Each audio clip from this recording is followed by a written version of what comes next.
With the release of Purgatorio on October 27, 2025, EToH had seen itself with the popularity the community could only dream of, with the active player count reaching nearly 15,000 active users at the height of the release. The update also came with a new ring select, new UI, and a complete game rescript. Safe to say, this was one of the biggest updates the game had seen in its history, and the amount of players tuning in with the release of the update really reflected the major stepping stone the game just received.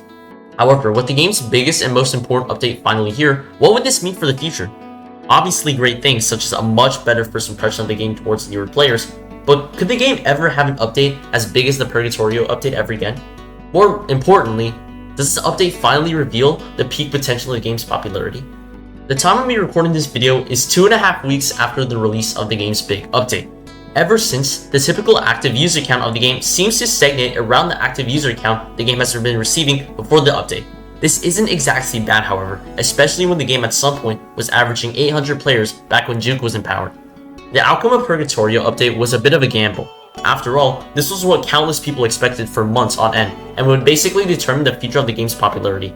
The update of the game had a few key aspects, or dare I say tactics, before the grand release to build hype around it. First of all, the game was shut down for testing the upcoming update, specifically the new rescript and the features along with it. This meant no one beyond the game's staff team had direct access to play the game. This period would last around 2 days. This period where no one could enjoy/grind their favorite game would severely help build the hype around the game, as the game would likely see a spike of players jumping right back to the game to do their shenanigans. Secondly, and likely the biggest factor to the success of the update was the events feature, which if you live under a rock is basically a feature for games to schedule updates/events for the game, and people would usually tune in on events to build hype and eventually be notified on the update the moment it drops. This was a feature that EToH never seemed to use in the past, yet even on the game's updates prior to the Purgatorio update, the game would still crack nearly 5k active users.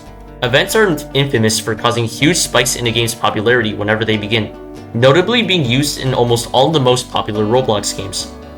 The Purgatorio update would see itself with its own event during the game's downtime, and thousands of players tuned in to join the events and support the game on the eventual release of the update. These two key factors linked with the Purgatorio update is what likely gave the update a major boost in players compared to the other updates the game had seen in the past. But could these two factors ever be applied again and make the game even more popular than what we saw with the Purgatorio update?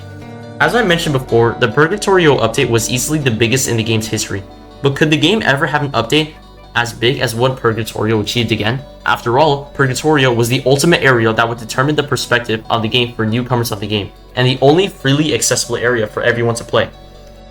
You could argue the release of the Final Stretch Obelisk, World 2 Finale, or World 3, which yes, it has been confirmed in the past, but in my opinion at least, Purgatorio was truly the most important area the game could ever have, as it is the area with the most impact/power over the game.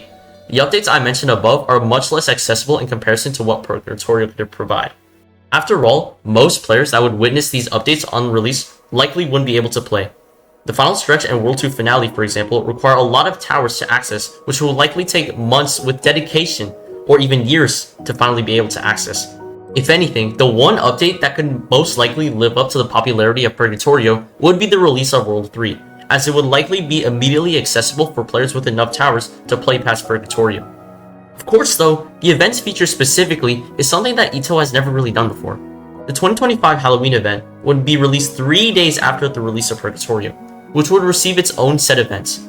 The event cracked in roughly 8k players on its release. While you could argue that events are typically smaller updates, and that this amount of players for a seasonal event would bring a lot of promise, well, it does bring promise in fact. But the event was released in the midst of the hype around Purgatorio, as the area had just released. As to the shutdown of the game though, it could definitely happen again. But if anything, it would likely be due to a major discrepancy within the game, rather than for a huge update such as the rescript for the game. I highly doubt the staff team will ever have to shut down the game for an upcoming update ever again, as I don't see the game needing another rescript or complete playtest, as what we had received along the Purgatorio update is good enough.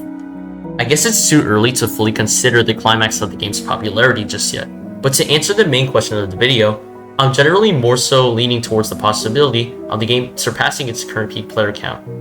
As to the average player count of the game, updates are probably not going to do it. The Purgatorio update of the game hasn't seemed to grow the popularity of the game, as the hype around it progressively goes down. I guess if we ever see another huge content creator play EToH again, like we saw with Bundun, maybe the game could rise in popularity again. Jinxie with Clash Royale is a perfect example of this. Clash was already a really popular game, but Jinxie was often credited for bringing the game to levels of popularity it had never seen before. We'll have to continue looking towards the future of the game to see what really happens. Thanks for watching.